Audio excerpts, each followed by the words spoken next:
एक जमींदार के खेतों में मजदूरी किया करता था, दिहाड़ी पर। ये ले तेरी दिहाड़ी। धन्यवाद जमींदार जी।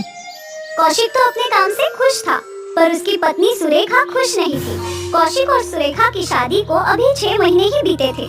ये लो आज की दिहाड़ी। आपकी दिहाड़ी पूरा घर चलाने में ही खत्म हो जाती है। हम अपने भविष्य के लिए पैसे कैसे बचा पाएंगे? अब जो भी मैं कमा पाता हूँ सब तुम्हें ही तो देता हूँ। अगर मुझे इससे ज्यादा पैसे कमाने हैं तो खुद के खेत चाहिए। खुद के खेत नहीं, कम से कम आप किराए पे तो खेत ले सकते हैं ना। मेरी बहन बता रही थी कि उनके पति शहर से पैसे कमा कर आए हैं और अब उन्होंने जमींदार से खेत किराए पर लिए हैं।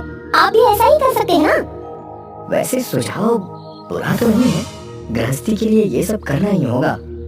सुरेखा ये सुनकर बहुत खुश थी। उसे उम्मीद थी उनकी किस्मत भी जल्दी बदलेगी। अगले दिन कौशिक जमींदार के खेतों में काम करने गया। जमींदार जी, कल से मैं नहीं आऊंगा।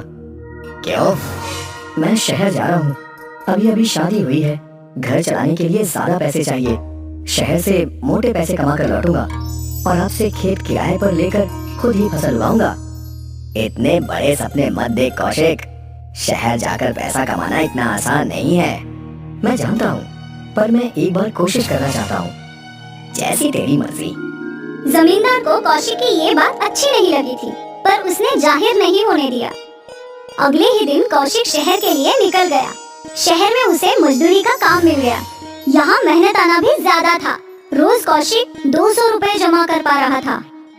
ऐसा करते करते कौशिक ने 6 महीने में अच्छे खासे पैसे जमा कर लिए और फिर वो वापस अपने गांव लौटने के लिए तैयार हो गया। कौशिक जब गांव लौटा तो सुरेखा खुशी से फूले न समाई। आपके इंतजार में ही दिन गिन रही थी। ये दिन में भी बहुत मुश्किल से खाते हैं, पर कहते हैं ना, सब्र का फल मीठा होता है। मैंने बहुत सारे पैसे कमा लिए, इतने कि हम लोग खेत किराए पर ले सकते हैं। भगवान का लाख लाख शुक्रिया। अब हमारा भविष्य उज्जवल है। बिल्कुल। अगले दिन कौशिक जमींदार से मिलने उसके खेत गया। मालिक, मैंने पैसे बटोर लिए हैं, मुझे आपका कोई खेत किराए पर चाहिए। मुश्किल है, मेरे सारे खेत अभी किराए पे ही हैं। पर वो नहर के पास वाला वो तो खाली था ना? उसकी भी बात चल रही है। कुछ दिनों में वो भी किराए पर चला जाएगा। तू अगले हफ्ते आकर मिल। अगर वो नहीं गया तो तुझे किराए पर दे दूंगा। ठीक है। कौशिक निराश होकर वहाँ से चला गया। एक हफ्ते बाद कौशिक वापस जमींदार के पास आया। इस बार भी जमींदार ने उसे टाल दिया। ऐसा कई बार होने के बाद कौशिक समझ गया कि जमींदार उससे खेत किराए पर नहीं देगा। मुझे नहीं लग रहा है कि हमें कोई खेत किराए पर मिलेगा। तो अब हम क्या करें? कुछ और ही दिमाग लगाना होगा। पर क्या? मैंने शहर में कुछ वीडियो देखे थे। लोग विलायत में घर के अंदर ही खेती कर रहे हैं। घर के अंदर? हाँ, कई ऐसी महंगी जड़ी बूटियां हैं जो घरों के अंदर भी उगती हैं और बहुत महंगे दामों पर बिकती हैं। दुनिया भर में उनकी मांग है। सच में? हाँ, रुको दिखाता हूँ तुम्हें। कौशिक ने सुरेखा को वही वीडियो दिखाया और उन दोनों को वो आइडिया बहुत अच्छी लगी। ये नंबर भी लिखा है, कल इनसे जाकर मिलते हैं। सुरेखा और कौशिक ने अगले ही दिन शहर में हाइड्रोपोनिक्स खेती की वर्कशॉप अटेंड की और बारीकी से सब कुछ सीख लिया। कौशिक और सुरेखा अपने घर लौटे और सोचने लगे कि वो कैसे हाइड्रोपोनिक्स की खेती करेंगे। हमें एक बड़ा घर किराए पे लेना होगा। उस घर में हम टाइल्स लगाकर ऐसी खेती कर सकते हैं। अगली गली में विमला का 3 मंजिला घर किराए पर देना है। वो मेरी सहेली है, किराए में कम होगा। तो उससे बात कर लो। कौशिक और सुरेखा ने विमला का 3 मंजिला घर किराए पर ले लिया। हाँ, हमें बस इस घर में खेती करनी होगी। नीचे की मंजिल में हम मशरूम की खेती करेंगे और ऊपर की मंजिल में जड़ी बूटियों की। जी, आज ही चलते हैं शहर, बीज वगैरह खरीदने के लिए। ठीक है।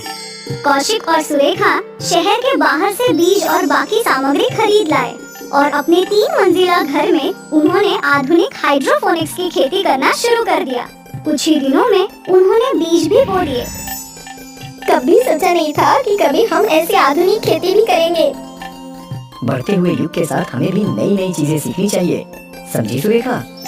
लगभग 45 दिन बाद उनकी आधुनिक खेती में फसल उगी। मशरूम पूरी तरीके से तैयार थे और जड़ी बूटियां भी। दोनों ने मिलकर फसल की कटाई की और फिर उन्हें बेचने बड़ी कंपनीज में चले गए। उनकी सारी फसल हाथों हाथ बिक गई। सर कुल मिलाकर 3 लाख रुपए हुए हैं। ये लीजिए चेक। धन्यवाद, बहुत बहुत धन्यवाद। 3 लाख रुपए का चेक पाकर कौशिक और सुरेखा हैरान रह गए। उन्होंने सपने में भी नहीं सोचा था कि एक फसल से उन्हें 3 लाख रुपए मिल सकते हैं। कौशिक की 3 मंजिला खेत की 3 लाख रुपए की कमाई की बात गांव में आग की तरह फैल गई। और जब जमींदार ने ये बात सुनी तो वो हकाबक रह गया। मेरे 2 बीघे जमीन की कमाई है 3 लाख रुपए और कौशिक ने बस 3 मंजिले घर से 3 लाख रुपए कमा लिए। मुझे उसके पास जाना होगा। जमींदार कौशिक के पास आया। मुझे माफ कर दे कौशिक, मैंने तुझे छोटा समझा। कोई बात नहीं जमींदार जी।